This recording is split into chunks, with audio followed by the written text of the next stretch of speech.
አሁን ሰድበኸኝ ተነስተህ ሄደህ በ5 ደቂቃ ውስጥ ተመልሰህ መተህ ይቅርታ ብትለኝ ፌዝ ነው። ጸብም ሊፈጥር ይችላል። ይሄኛው ቁጣዬ ይሄኛው ንዴቴ ራሱ መብረድ መቻል አለበት።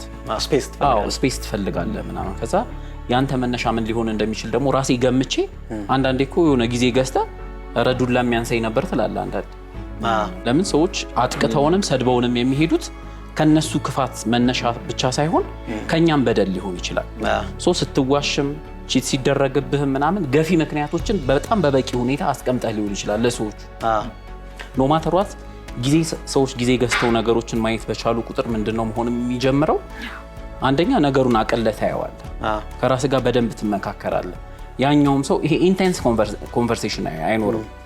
እኛ ሀገር ግን ምንድነው ወጉ ይቀድማል መሰለኝ። አንተ እንዳልከው በቃ አብረው ይቀመጡ፣ አንተም ይቅርበል፣ ምን ሁላችንም እንደዚህ ቅድም እንዳልኩ ደግሞ መንፈሳዊ ነገሩ ከስራ በኋላ ዘወትር ቅዳሜ ከምሽቱ 2 ሰዓት ላይ በቃና